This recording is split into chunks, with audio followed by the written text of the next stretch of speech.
Hello and welcome to the Art Department podcast. My name is Urschel and with me again Emmanuel Shiu.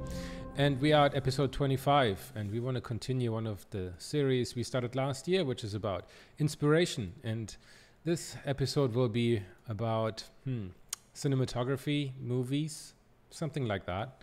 Anyway, we're going to dive a bit into one of the areas of entertainment that is very near and dear to our heart. Something where we spent a lot of time working on, which is the movies.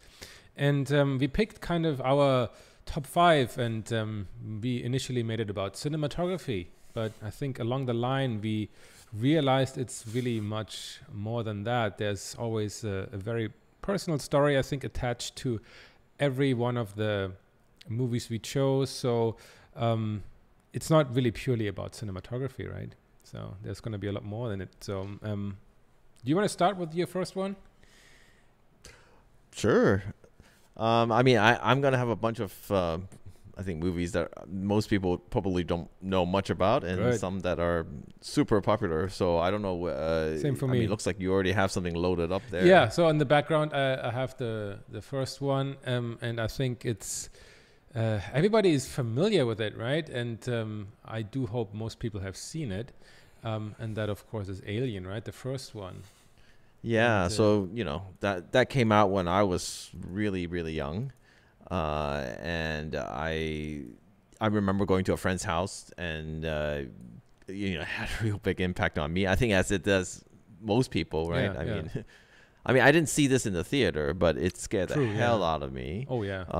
At my friend's, he's like, oh, my God, check this out. And I was like, well, what is it? And then we watched it, and we couldn't stop, but it freaked me the hell out. I couldn't sleep for, like nights after that. But, I think it also clicked something in me, just the way he used the camera and the light, and all because of budgetary reasons, and just because that he wanted to film it that way. I mean, it wasn't a very high budget film, right? So he really showed like sci-fi in a way where most people hadn't shown it before.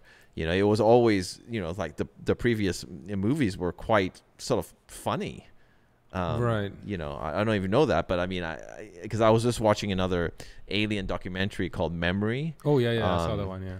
And it's like the previous movies are all like almost like a comedy, and Ridley came and just killed it with his vision. Yeah, it was quite obviously with Giger. Yeah. That was a match made in heaven, I think, right? I mean, it's very true. Yeah. I mean, there was Star Trek, which I think had a big impact in the 60s. And then that year also the first Star Trek came out. But that is, of course, a very different kind of future. And then, Star Wars I usually put very much in the drawer of fantasy, not really science fiction. But other than that, I mean, you had the monster sci-fi movies in the 50s, right? But then after that, there wasn't nothing was really much. There was a bit of that cerebral kind of like body snatchers movies in the 70s with like Mind Control. But then, creature feature. I mean, this is pretty much the birth of the modern space horror, right? Yeah, and not only was it the horror aspect that got me, it was also just the fact that I think there was so much drama in it, and I was feeling these things before I even knew what these things were. Right. I didn't know what composition, cinematography, or any of that. But it's subconscious. I think what was I, like 10, 11? Something. I was young. I had no idea any of this stuff. Right. But it really had an impact on me. And now looking back and understanding it makes you appreciate it even more. I mean, it's hard not to, right? I mean, I think it's, you look at some of the frames and it's like you can't, I mean, not only was it great, story, how it was told, how it was acted, right.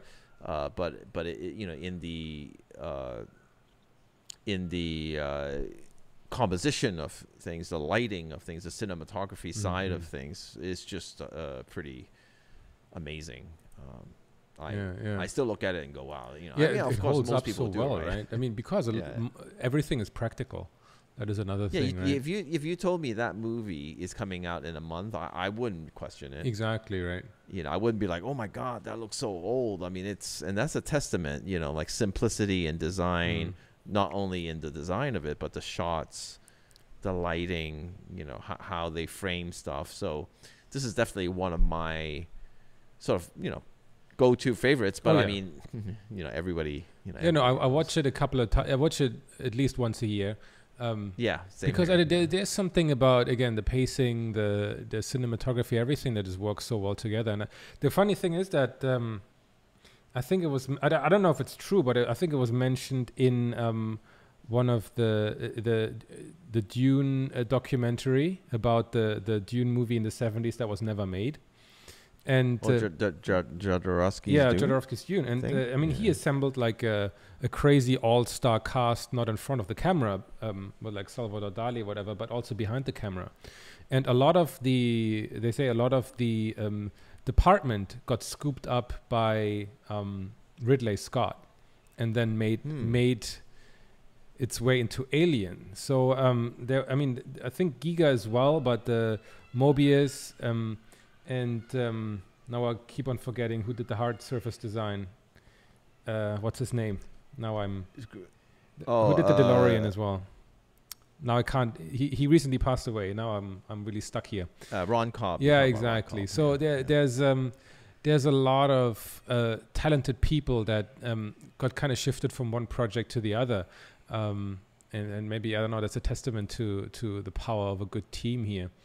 And just so that people know, like, check out Jodorowsky's Dune, because that is a really good documentary. Oh yeah, and it's very, very, very interesting. I think a lot of people don't know about it. Oh yeah. It's crazy. That it's like this magnificent seven of filmmaking. You know, he went all over the place to find the best people to work on this film, like including Salvador Dali. It's as Baron Harkonnen, right? I don't think the new actor can beat that. It's just completely crazy, and I laughed my butt off. But I mean, it was a great documentary, so check that out if you guys have a chance. That's a really, really good and interesting documentary. The one you mentioned, Memory, the one that came out last year, right, about Alien. That's very good as well. That's very good. One of the funny things, I mean, I'm looking at this frame, and one of the funny things is that I mean, Ridley Scott, if anything, is a very resourceful director, right? So in order to make everything, this is a model, right? And in order to make everything look bigger, he used his kids in spacesuits for the scene where they exit the spaceship and walk around here. I love that fact. And I mean, yeah, it's nuts what he would do. I mean, it's so smart, you know. And can you make these any bigger? Just yeah. Maybe a little bit. I think this is the biggest. I mean, it's just you know the way that he's defined like what space ship corridors should look like for the next how many years. Yeah, that is so awesome. Great. I mean, the design is still being ripped off, or exactly, and the way they use the light and everything, it's just that's true. Can't say enough about it. Exactly, and we'll get to another one of Ridley Scott's movies as well. Well, why don't you just jump to it? Yeah, right now? let me jump to it. And of course, I mean, it's almost a cliche, the movie, but nevertheless, I thought I would mention it. Damn, and of course, Jan gets the full screen. I get the baby screen. No, it's because I have sourced better resolution images. That's all it is. Anyway, I even found the title card, just so I have it up here. So so people are confused what I'm talking about here. So it's of course the infamous Blade Runner, the movie that Scott made after Alien, I mean it was a box office flop, and then kind of took on a life of its own later on through VHS and DVD. And now it's like a cult. And now it's like a cult movie, and like one of the probably most referenced science fiction movies ever made. And people, I'm sure, know it. People who watch this podcast, I'm sure they know it. If they don't know, then you have to really watch it.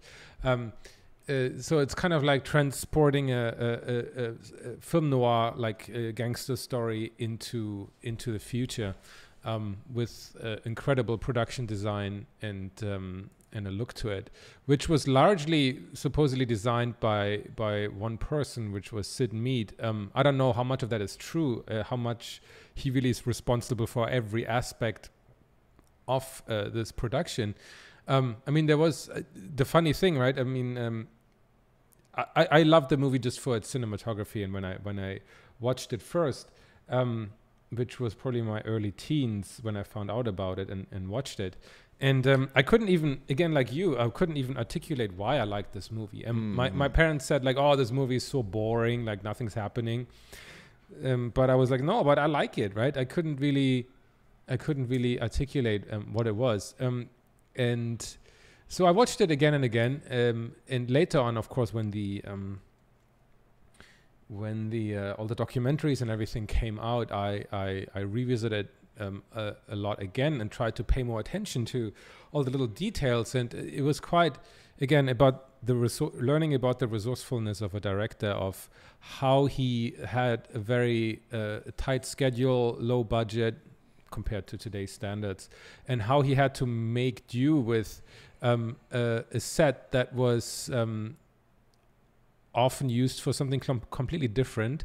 And all the street scenes are basically shot in shot in the Warner lot or whatever, so you have a lot of backgrounds that have been stand-ins for I don't know, Western shows and whatever, and he had to like set dress everything, and they had to shoot always when it was dark, rainy, and full of steam, to hide all the cheapness of the background and to really make it look like it's a different place. Let me cycle through some of these, and there's of course a lot of close-ups.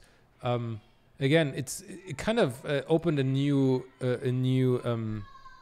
world to me, to say that not everything is a I mean, everything is deliberate in the frame, but not everything comes out of like a blank white paper and then you dream up whatever you think. It's a lot of it is born out of the circumstance of the production and the materials, the budget you have available, and the resources, and then you have to just make do with whatever you have and try to achieve the best result, right? It's not always you have like an endless amount of money and the greatest mind in the universe to dream up whatever out of a blank page, but it's really about taking what you have and working with it. And I mean, there's stuff like here's the Millennium Falcon in the background, with a bit of like greebles on top and all these kind of things, just because that's what they had, which is always quite funny looking back at it.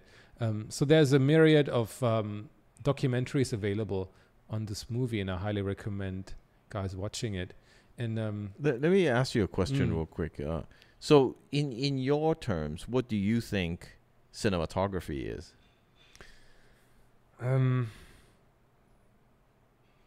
What does it mean to you? I guess it's not nothing official. And I'll come to that later as well. For me, cinematography is about mainly it's problem solving. Mainly it's how do I tell a story? How can I have every frame be subservient to the story and the story I want to tell?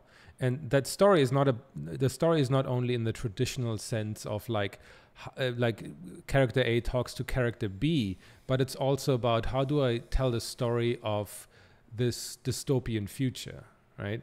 That also needs to be apparent.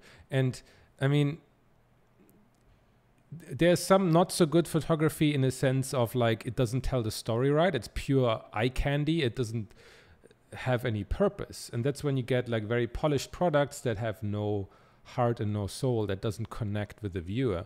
And then there's cinematography that is very utility driven, that is not necessarily like the prettiest you have ever seen, but that still manages to tell a good story. And then where it really gets interesting is where the director has such a tight grasp on the story he wants to tell that he can actually take, or the director of cinematography can take that whole thing to a next level by really making it beautiful.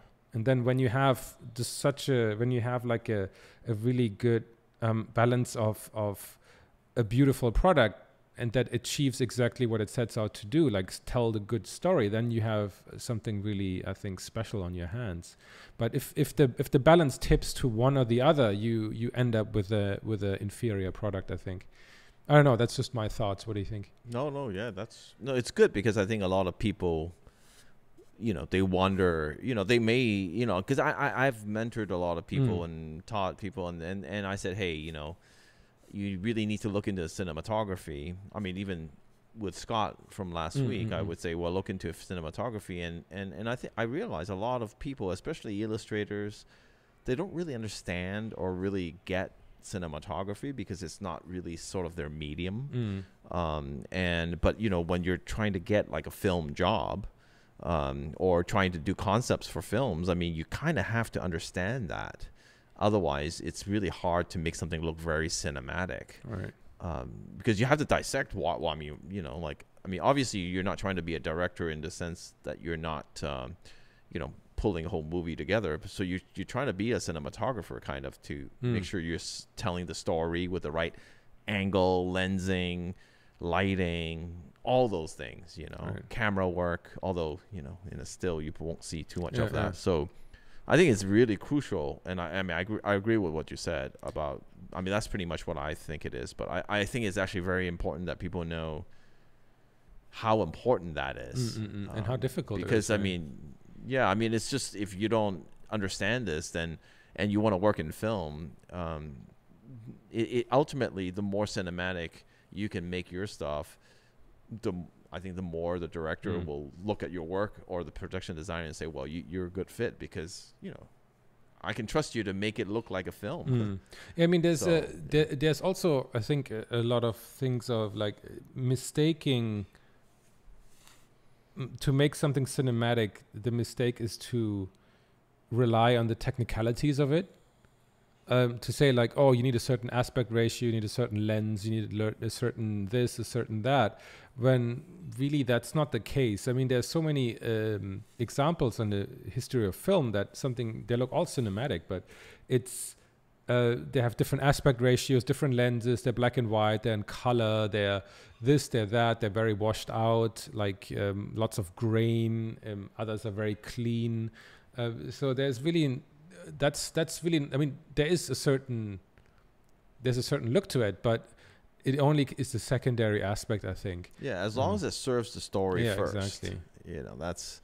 Anyway, let's keep a move on, because we still got a whole bunch. Oh yeah, we still got a whole bunch, and but obviously Blade Runner. You guys can check out the films more in detail. Oh yeah, and you should watch them. You should watch everything and watch them. Yeah, I doubt they haven't watched Blade Runner. You can't work in this industry and not have watched it. Sorry. Okay, let's get to your next one, and we're going a bit out on a limb here. So I hope some people know these movies. I know them. So A Better Tomorrow. If there is a film that made this is just more of that. It made a big impact on me, and this is the first movie that had really, really heavy impact on me as a person. Could you give us a bit of background when it came out, and where it was shot, and who the director is? John. Wait, is this John Woo? John Woo, yeah, late 80s, right? So 87, 88, I think. Yeah, no, I think it was 86. Oh, a bit earlier. Okay, well, maybe it was the second. Yeah, it was a bit earlier, somewhere around there. But I can tell you that this is the first time I saw a movie that I actually felt, the friendships and, all the things that actually happened. I remember all the shots that I have on here, exactly what happened. And it actually shaped me a lot in, my relationships. In high school, I went to boarding school, and it was like,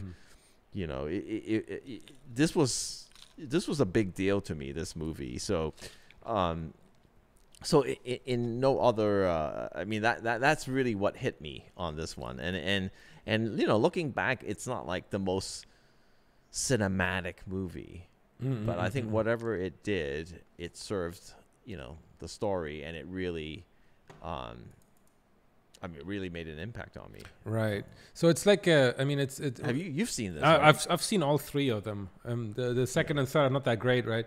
But yeah, they made a huge impact in Hong Kong, and of course in Greater Asia as well. It was very popular in Japan, in Korea this started at the time. The mafia films. Yeah, exactly, right. So it was like it was definitely. I mean, John Woo at that point was already established in Hong Kong as one of the action directors, but it was basically the starting point for, I think, Chow Yun-fat, right, and Leslie Chong to become superstars in their own right. And I mean, it's a gangster family story, right?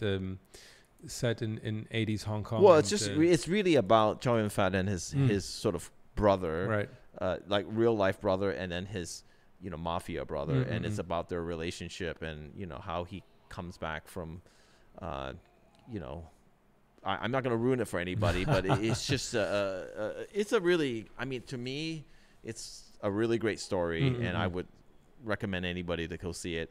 Although I'm not sure that I would say, wow, look, you know, look at it for its cinematography, because you know that I mean I still look at, well, I mean on the next one I can say that had a lot of impact on me in a cinematography sense, but this one was just the story got me exactly. And I you know, and there's something to be said about, you know, about that. But, right. What's your next one? I'm going to jump around a bit, but I'm going to go a bit more chronologically. So I'm going to, I mean, the earlier experiences I have are all very Hollywood focused. And so the next one I want to talk about is, like you can see here, if I can get this to work properly, Raiders of the Lost Ark, or Indiana Jones Part 1. And I mean, I've hesitated a lot about which movies I should show here, because again, this is a very obvious choice. A lot of people have seen it. But nevertheless, it had a big impact on me as a kid. I mean, that's when I first saw it. In terms of, it's a good question. I mean, it's, I think I saw it before I saw Blade Runner, actually. And it just has such a strong, and like, to me, this is what, when I was growing up, to me, this is what movies were like. Like, this is what I grew up with. This is like the personification of like Hollywood to me. Like this was what really got me interested in movies. And I always, in the beginning, I always thought how natural it looked, when of course there's nothing natural about any of it, right? I mean, everything is in studio, everything is fake. All the lights are exactly where you want them to go, and a lot of it was like matte paintings and stuff like that. But to me, that was really what the magic of movies was for me about. Kind of like this complete make-believe world I could completely believe in. And of course, there's some fantastic cinematography by Douglas Sloan Coleman here. The play with shadows, the play with light, the play of like this kind of transition from something you would expect like in the old days of Hollywood, but going into kind of like a new era of the blockbuster, and being very aware of the tradition of where cinema and this kind of stuff came from and where it needed to go. And I mean, we still draw so much from movies like that, but this is really kind of like what it was about for me. And I mean, I still watch this movie once a year, and I can't wait to. I mean, once my kids are a bit older, I'm like, this is the kind of stuff I want to. Go back one. Oh yeah, that is one of the most famous. So this is the painting by the famous Mike Pangrazio, who actually came to help or came to teach me on Wow. Hellboy. Nice. So he did that matte painting Wow. on glass.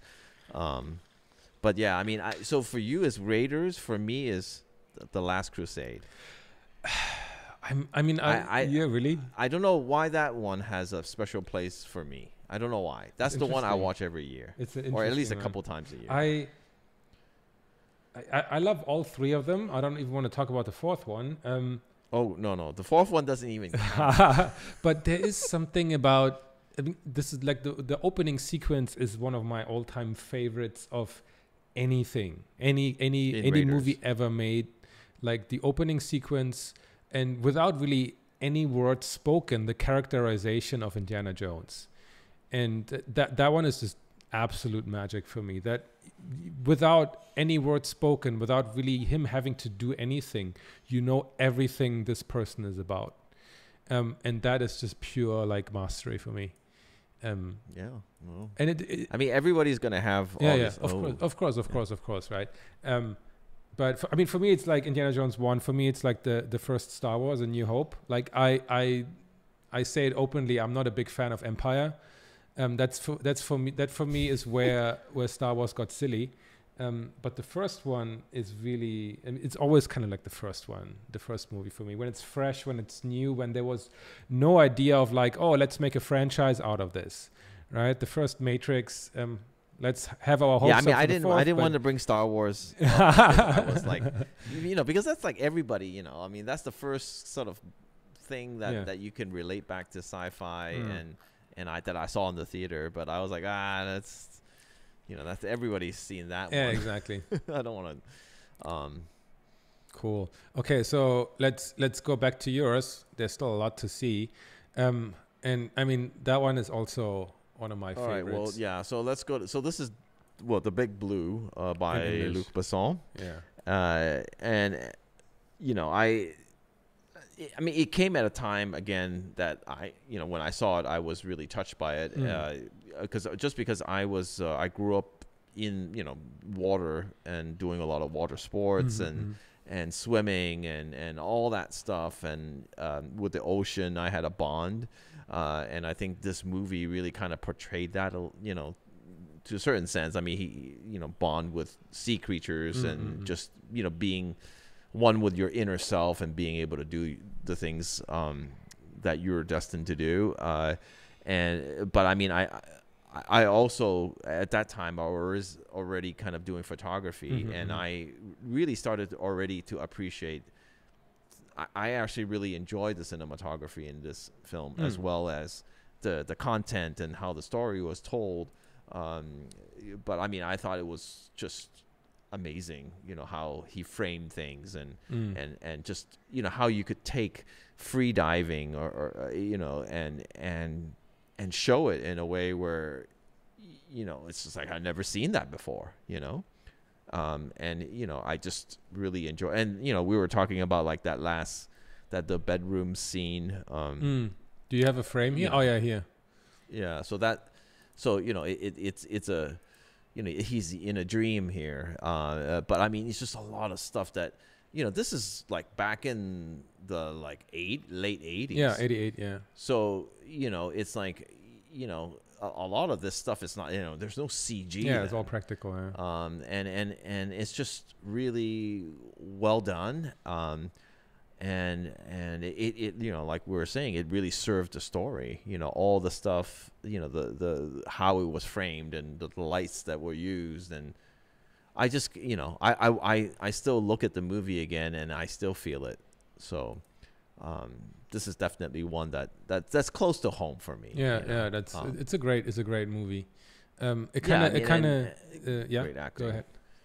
No, go ahead. No, it's kind of not forgotten, but it's like it definitely took a step back after Luc Besson's explosion in popularity, and I think most people will know him for like The Professional or Fifth Element, like we talked about yesterday.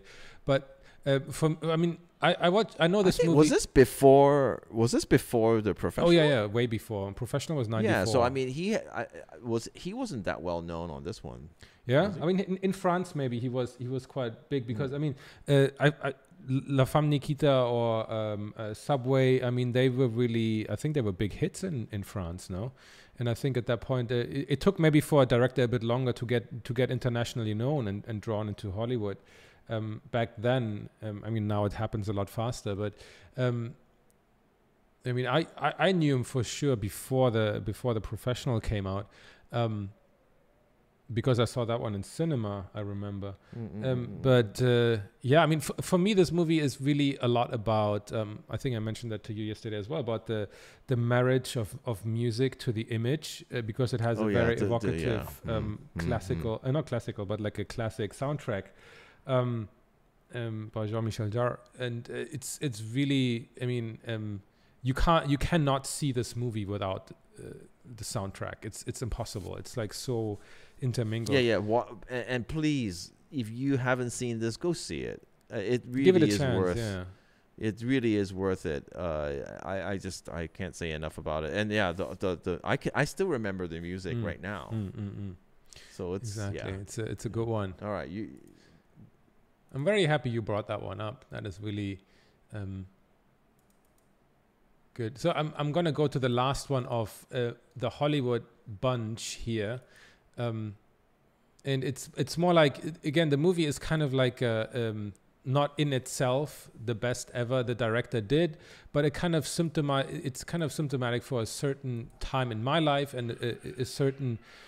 Well, just say who the director is. Yeah, we have Seven here by David Fincher. Really his breakthrough after Alien 3 didn't go so well. But it kind of I like Alien 3 actually. He will not talk about it. He will not talk about it. There's an unapproved director's cut that's like half an hour longer, which I think is actually a lot better than the original, but it's a different thing. But anyway, so after I think making a few more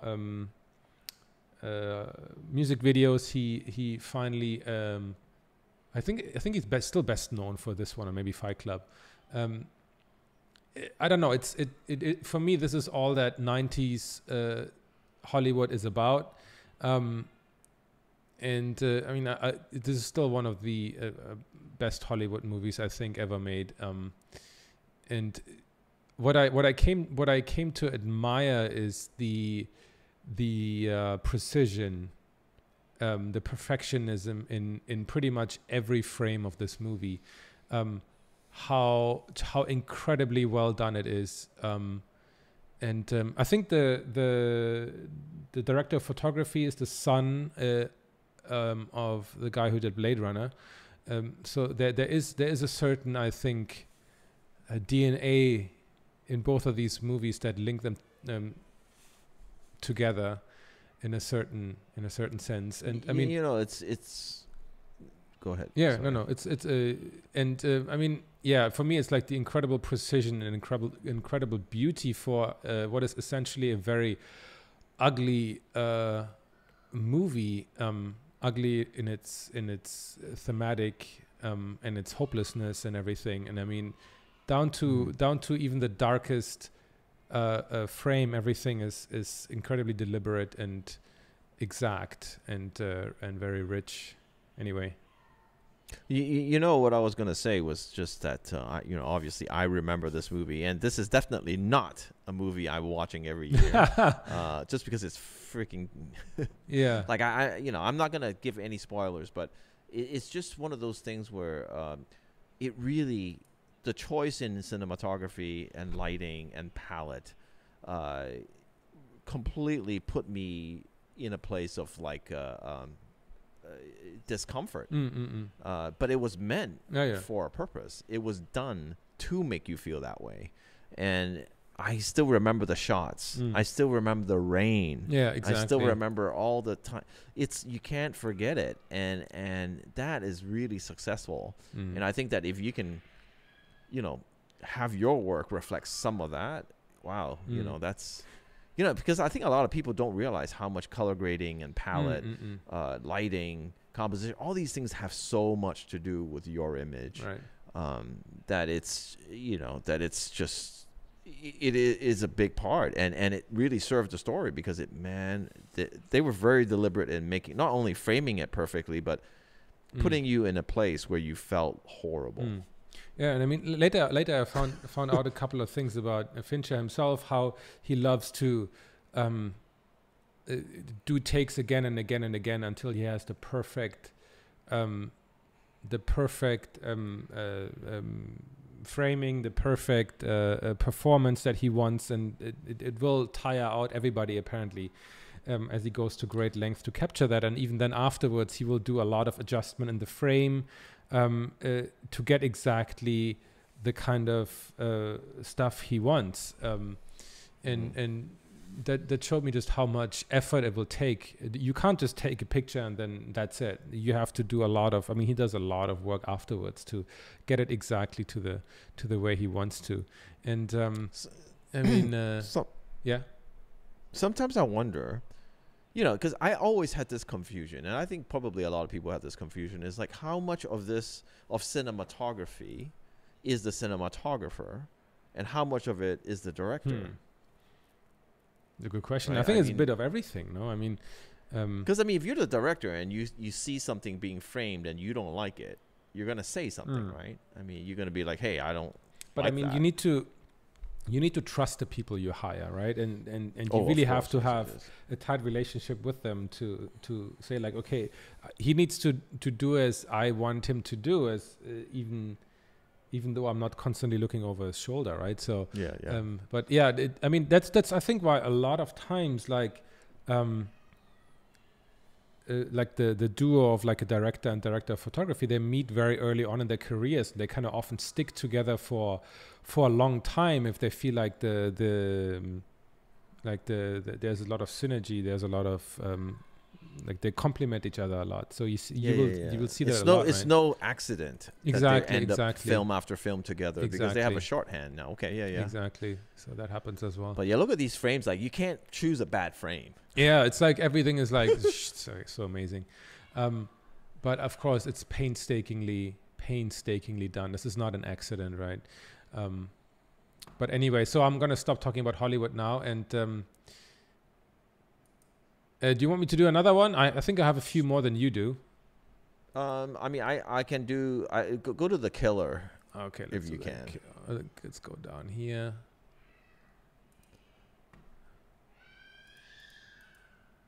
So The Killer, another very sort of poignant movie, a Hong Kong movie, and this one, I was already going to college, I think, and doing photography, and I really appreciated it. And there was this one frame, which if you'll scroll down like 4 images like that. Oh, 1, 2, 3. The blue this one. Ah, okay.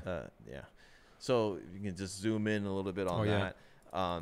So like that image, I mean, I saw it. I could really, I for some reason I keep remembering this image, and I really wanted to start learning how to do silhouette, and trying to get a feel of things that feel like this at that time. And I would, use my photography and I'll try my best to do, stuff like that. And it showed through in my photography, and this movie really inspired me to explore more. Like if you go to the next frame, like this one too. I mean, it was just like, and I still remember the music that was playing. I still remember what he was saying. Now, of course, John Woo is a little over the top with the all the pigeons, and especially later on, yeah.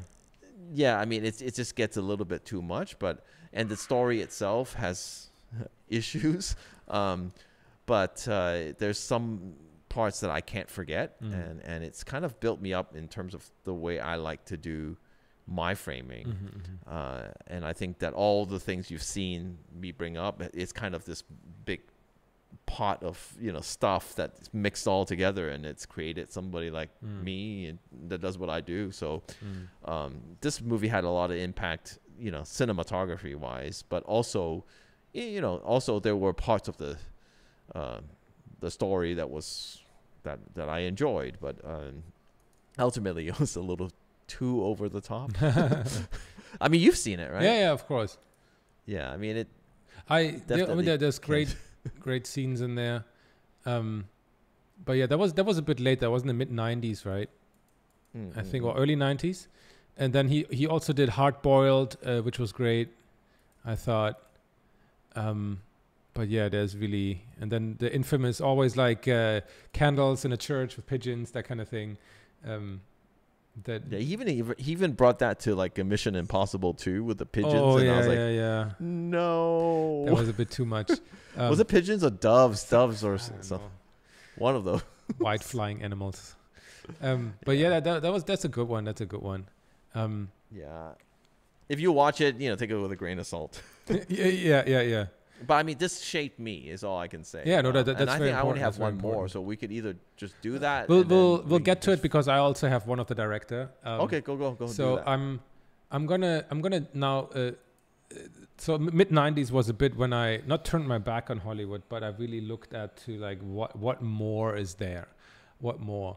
And so I got into Asian cinema out of all things, because I think there was just a it just came up. It was more known. There was movies, certain movies that won awards internationally that then got more attention and distribution in Europe. And one of them was, of course, Fireworks by the infamous comedian turned director Takeshi Kitano. So that was that I think that won a Golden Lion in Venice in '95, I think, and got a lot of attention. And for me, it was just something completely different. He had been making movies since the late '80s, but for some, I mean, he first and foremost was a comedian, and he was known for very strange comedy shows in Europe. And suddenly, the first exposure that or the first different exposure that people got of him was like this fairly serious, sensitive, but very violent drama about a police officer and who has to deal with his wife being terminally ill. That was the complete antithesis to anything Hollywood had to show.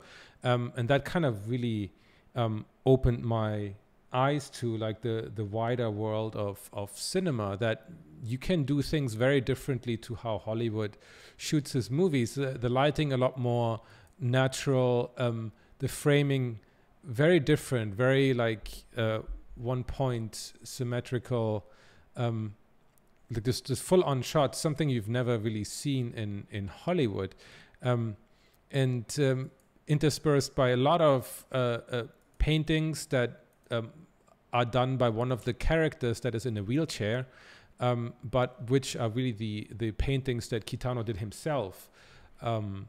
So it's kind of like, again, maybe not a single work. I mean, the movie is fantastic, and I recommend it to everybody. But it was kind of like a very like a milestone in terms of the kind of stuff I was exposed to, and that really put me on a path more than like watching anime and reading manga or whatever. More than anything, this kind of stuff put me really on a different path in life, and that's why it has a very different, very very special meaning to myself again. Before we let me do another one before we get into again a bit of Hong Kong cinema. I wanted to quickly talk about another one. Now we're getting really into classic territory. Okay, it's opening, and which is the frame is tiny, which is Tokyo Story. From 1953, I think.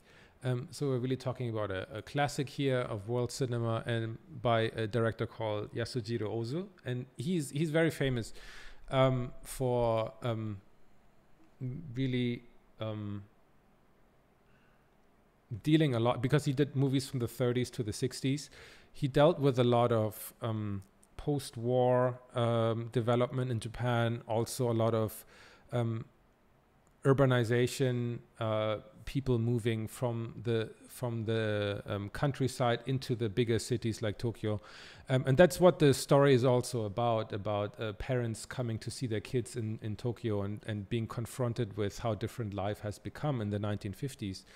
A lot about like trains and modernization and cramped living conditions and all these sort of things that people really experienced back in the day. And I saw this in university and when I was studying Japanese, and we were really exposed to a lot of different things. And out of my own interest, I started watching these movies. One of the interesting bits about him is that there's a fantastic documentary about him done by Vim Venders, the famous German director, which I highly recommend everybody to watch if you're into this kind of movie. And one of the things he did was, you can see like very, very graphic, very strong compositions, a lot of silhouetting, and just how he shot things was just quite amazing. And like the framing, making things look open or tight, or framing people within frames, and all these kind of things. And one of the things he did was always, when it comes to interiors, I'm trying to find one. Yeah, like this, he would always shoot from the height of the table, and the tables in traditional Japanese houses are quite low because people would sit at them or kneel at them and not sit on a chair. And which would create quite an intimate atmosphere. And he even, I think, got special tripods built for it. And he had such an intimate relationship with the main actresses and the main actors, with which he did like countless of movies, that I think one of the reasons why one of the really famous actresses that he always did movies with, she retreated from public life and she never acted again after the director died, even though she wasn't that old. That kind of like really like showed me a different aspect of filmmaking. So like I talked a lot about technical expertise and this and lighting and cinematography, but I mean there can be a lot more to it than that. There can be tight personal relationships between actors and directors. There can be like interesting technical aspects to again communicate a story in a different way, and all these sort of things, and that even existed way before like any of the movies that I was watching then, which was again mostly Hollywood, and it was these movies are very different. They're very different to sit through, to look through, to be entertained on a different level. And again, that was quite eye-opening. I think that there's a lot more to movie making than the explosions and the satisfaction of seeing bad guys, I don't know, getting killed, or crazy special effects, right? That there's ultimately special stories, right? I mean, being able to be in a story that's saying something and maybe coming from the heart, and it doesn't even it doesn't even have to be like a complicated story or something with a lot of twists and turns that keeps you at the edge of your seat, right? It just can be like a simple story, but it all depends on how it's told. And I think that's a really good point also as well for people who are actually doing art. To heat that comment that you just said. It's just how you're telling the story, and it's not always sort of has, some things are better left in subtlety. Some things, do you really need to have that person shooting that person in the face? Are there other ways to tell this story? Hopefully some of this cinematography will help them investigate. Yeah, actually that's something I wanted to mention for Seven as well, that most of the violence and the gruesomeness of Seven is actually only hinted at. It's never shown how any of the victims die. It's never shown what they did. it's only the result, and the rest is kind of like in the mind of the viewer, and that's something really powerful, I think. Yeah, you should be able to sort of just present them with something, and they look at it and they draw their own conclusions.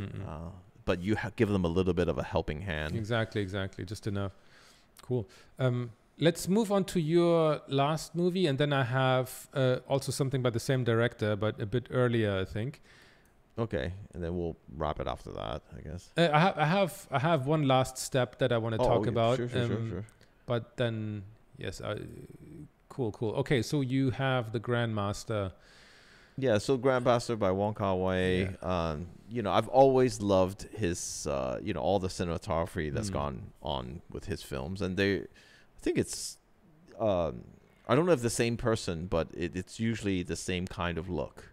And this was, I think this is his latest film. I don't think he's done one after this. I think he did one, but I forgot. Yeah, or maybe he's still working this on is it. the last one I've seen. And I just, I love the compositions in it. I loved, the story itself, it's of Ip Man, and I think a lot of people, they know the popular series, but it's a martial arts film, so it also has a special place in my heart because I used to learn that. Oh, cool. Before my accident, but when it's just the palette, everything is so different, and he's embracing the Chinese culture. And I really like that it's really coming across. And it's just, I couldn't find, it was very easy to find frames that look good. Basically, to me, this is like everywhere. Yeah, it's a beautiful movie. movie. It was beautifully done. Is it his best film? I don't know. Honestly, I would he's done no, a lot but, of. yeah, I know what you mean. Yeah, but in terms of like, I think polish. This is the most polished film that I've seen. Yeah, definitely. But some of the other ones, really, the feel of his older films have a nostalgic feel, and we'll see your pick, and we'll talk about that. But it's just like, this is quite, sort of polished Hollywood kind of. Yeah, with a different sensibility, though, right? I mean, he did a romantic love story in Hollywood, right? I don't know if it was really Hollywood or just in an English-speaking country, but that didn't go really well. I don't know about that one. Yeah, it's not worth watching. I don't know what happened there. But I mean, this is just, a beautiful movie and a good movie. Yeah, the opening sequence is fantastic. Yeah. So, check it out if you haven't. But I mean, there's a lot of stuff in here that's just really looks amazing. Cool. So let's go kind of a few years back, and I think it's his most well-known movie, In the Mood for Love, and it was kind of I think the end chapter of kind of his earlier work. Although he did that follow-up, like spiritual follow-up called 2046. But I think this is really the pinnacle of like his Hong Kong based stuff. I mean, there was one before which was Chongqing Express, which got a lot of publicity because I think Quentin Tarantino said it's one of his favorite movies.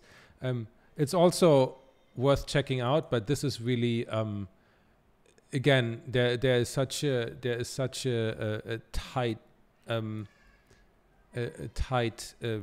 how do you say, like, synergy between the picture, the story, and the music, that you cannot divorce one without like, you can't see one without the other.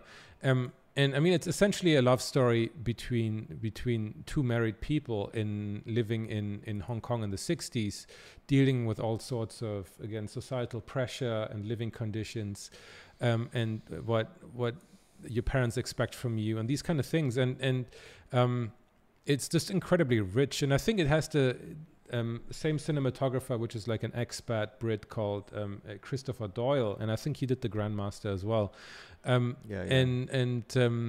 It's just again one of those things that I think I saw it in cinema, and at that point again it got a lot of, I think, international attention. that I was really really open to it and soaked up all this stuff. So I mean, this is just incredibly. It's an incredibly deep movie as well. Not only in terms of the topic that it talks about, but the grasp of cinema, of storytelling, of framing, of colors, of patterns, and what they all mean and can mean, right?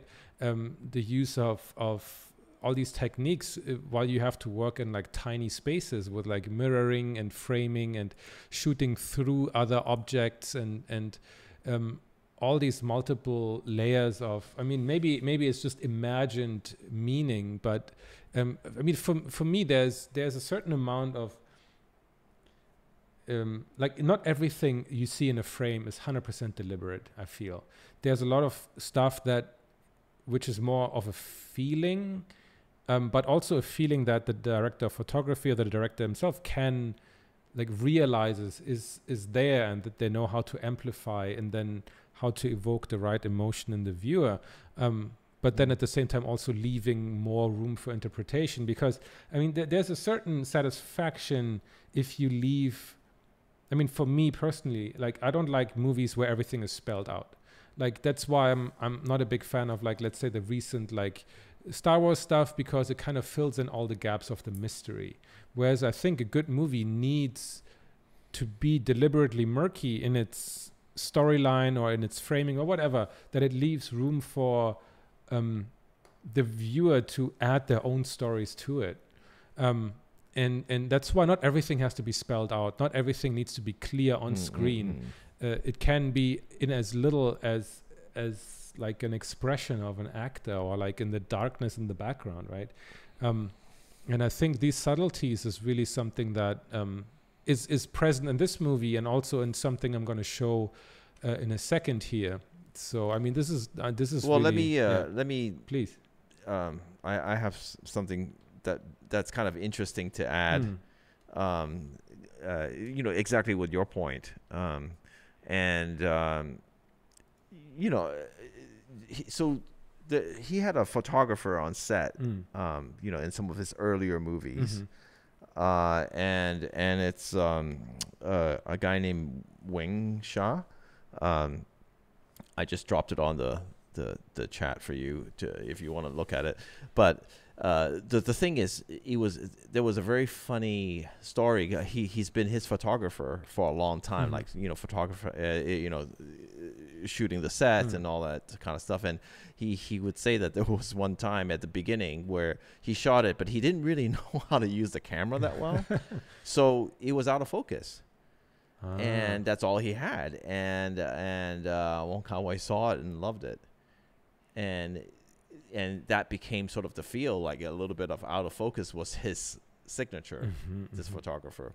And now, you know, he's become quite well known himself, and he's now a director. But you know, if you look through his stuff, you'll see, you know, Maggie Cheung and, you know, like the stuff from In the Mood for Love and all that. It's all in there. But cool. But it's just kind of funny how sometimes lo-fi is good. It's not always, doesn't have to be super high fidelity, it's super not about, polished. Yeah, I mean, sometimes I find, like, if things are even just, don't worry that much about technical aspects. If you can get your feeling across, wow, that's ultimately the most important. It's not about the megapixel, right? It's not about the best lens you can. And sometimes blurry is not a bad thing. I don't know why everybody keeps thinking that's a bad thing. But anyway, I just thought that was an interesting story, because he told that story. It was just like, wow. That it's just funny that you know, but back then it was like, well, this is the roll of film. That's all I have. It's out of focus. Exactly. And he goes, yeah, I love it. And now you're known for being the out of focus guy. It's just interesting. Yeah, this, I mean, if you look at the set dressing and everything, how the colors are matched and everything, like I didn't even notice the painting of the apples with, I think you can, with the apples in the thing just below, and like everything is very deliberate and arranged. But yeah, anyway, there's a funny story about how all her dresses are matched to the environment she's in. That's something to take note of when you watch the movie a couple of times. It's really there, like how her dresses match to the wallpaper, to the curtains, to the color overall in the offices and everything, into the buildings. That's something really interesting to take note of.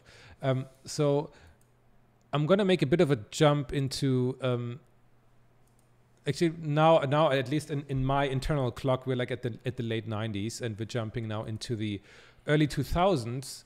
And I don't want to bore you too much longer with this, but I just wanted to kind of mention two movies that were quite, I mean, again, two movies that signify a certain move towards something else.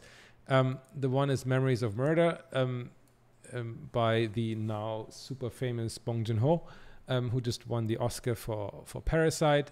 This was his third movie, and the first one actually that I saw, that is his second movie, was the Joint Security Area, about an incident at the South-North Korean border, which was at the same time my first exposure to a Korean movie, and also was one of the biggest shifts in Korean cinematic history, from kind of like a more isolated movie culture to really like doing things on a more global scale, with better like cinematography, with directors who were more open to different things. And it was kind of like a big milestone for Korean cinema. So this one he did shortly after, and it's a story about a famous serial killer in the 1980s in South Korea. It's based on a true story.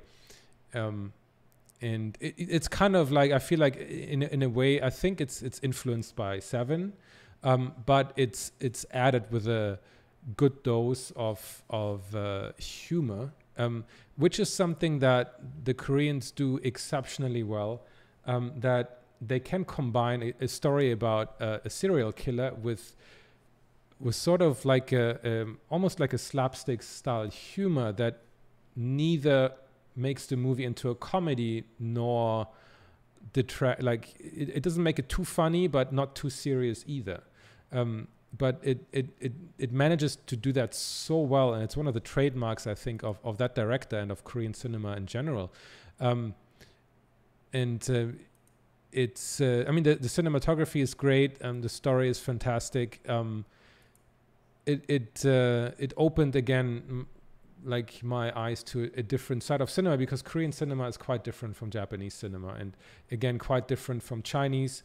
At the same time, there was also Crouching Tiger, Hidden Dragon, which got a lot of attention and Oscars, I think.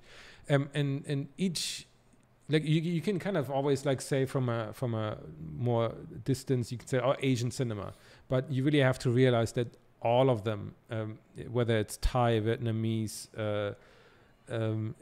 Chinese, Taiwanese, Hong Kong, Korea, Japan, they all have completely different kind of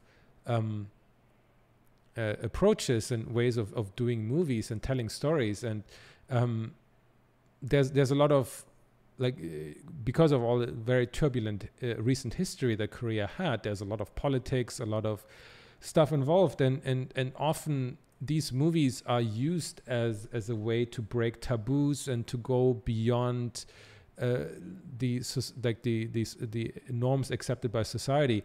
And on top of that, like Korean movies in cinema have, like, they're usually a lot that they are known for being very violent, but it's, I think, also because a lot of violence, like guns and knives and smoking and a lot of stuff is not allowed to be shown on TV. So you get a lot of that as kind of like a reaction, a lot of murder stories and violence and stuff on the big movie screen. It has changed recently, but it's still, I mean, if you look at the movies from like the late 2000s, early 2010s, then you will see a lot of that. But again, like for me, like a milestone in its storytelling and stuff. Again, cinematography not like wow, out of this world different, but a different way to use it in the same, like again in the same service of a story. And the last one, which I wanted to talk about, is a recent. I think it won the Oscar for the best foreign movie, which is a movie called Shoplifters from Japan. The director has that's the wrong one. Has a long history of making movies. He comes actually from a documentary background, and I think it shows a lot in how he shoots. I don't know if I have the frame here. I think it shows in kind of like the way he shoots his movies or likes his movies to look. It's a very uneventful kind of documentary style of filmmaking, completely subservient to stories and the actors within it. And this is the kind of, I don't know, cinema that I've come to appreciate more than anything.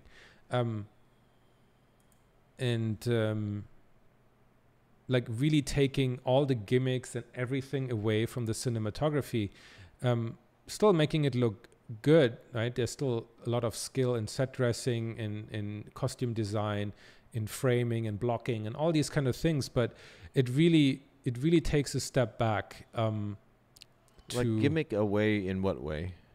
Like in a way, you see, like there's a lot of like whatever you want to call it, like production value. Like there's a lot of effort being put into like making everything as beautiful as possible. Like if you look at stuff like, again, like Seven or Raiders of the Lost Ark, right? It's there's a certain level of sophistication of everything like being where it needs to be, and yeah, having the production value consistently high and having always like a really polished, like perfect image at the end of it. Whereas, I mean, those movies are a good example of still having the balance of telling a good story. But then, I mean, there's plenty of examples that completely go the other way, like we said in the beginning, like telling, like just having pretty frames for the sake of it and not really doing much else, not telling any story any better, not focusing on what's really important, just spending money for the sake of spending money. Whereas this goes the complete other way, of course. Like they scout locations, but it's not like they go through great lengths of making those locations like the prettiest that it can be, because they also don't have the budget. But the entire focus of like the telling of a story is something that interests me way more, and making do with what you have, and I don't know, the beauty in the everyday kind of thing. That's what I find a lot. Of course, it's very difficult to compare these two. I mean, maybe some people will say it's completely unfair to compare these two as movies. I mean, they're both movies, but that's pretty much the only thing they have in common. Because one sets out to maybe entertain purely, or give you like a satisfaction, a short-lived satisfaction of having as much stuff blow up in your face as possible, whereas the other one is supposed to make you think and be like, I don't know, like a mirror to society, this kind of stuff, right? So maybe you can't compare them, but I mean, for me in my book, I still compare them because they both compete for my time. They both want me to spend time on watching them. So if I then have the choice of dedicating two hours of my life towards watching something mindless, whereas watching something else, then I fully commit to watching something that is more meaningful. So in that sense, I tend to compare these two, and whether or not they have the most outstanding cinematography is, I think, not the main concern I have at this point. So in the end, I mean, you could almost say, I mean, you know, in terms of like your own work, let's say, or other people's work, that, you know, getting the story and feeling and across is all actually more important than sort of the quote unquote gimmick, kind of like lens flares and crazy atmo and you know all that I mean, kind of stuff. At a certain stage in my life, I got more satisfaction out of watching something explode, right? That is just natural. But I think in terms of where I am right now, and in terms of my life, like I do favor other things. And I mean that changes for everyone, right? Yeah, no, I mean, I mean, it's no secret. Everybody knows I've just recently did some personal work, but I'll just say that, you know, like that one, I took a lot of efforts not to do the gimmick smoke and lens flare and volumetric and all that. I mean, it was actually quite difficult in the sense that, you know, there's none of that. But it's more satisfying to me to play on subtlety now than it is and tell a story than it is just to go, oh, here there's something exploding here. You know, something really bright, you know. I mean, not that there's no place for that, but it is, I think for now, I think that's where we're gravitating towards. I mean, I know I am. So it sounds like you are too. So cool. Yeah, awesome. Okay, that was really interesting to I think we have enjoyed certainly sharing what kind of has been going on. I enjoy seeing this in the back of our heads. So maybe you guys see a bit more. And I mean, I hope this was interesting to you guys to see, and hopefully you learned about some movies you haven't known before. We'll put the links to we will put an IMDb link or something to all the movies we have introduced here in the show notes, and we really strongly recommend you not only to check out these movies, but use them as a starting point to really broaden your horizon and learn more about different directors from different countries, and by that extension also about, I don't know, different cultures. And God knows where this will all lead you. And if you have other movies that you think like, hey, I really love this movie and it means a lot to me, but maybe a lot of people don't know that, because I mean, we haven't really touched on really rich like history of movies like in like France or Italy or other parts of the world, because again we can't cover everything, and this is just kind of our thing. So please let us know in the comments if you have some really cool stuff that you think other people should also watch. And again, if you enjoyed this episode, please like, comment, and subscribe, and we see you guys in the next one. Thank you. See you. Bye.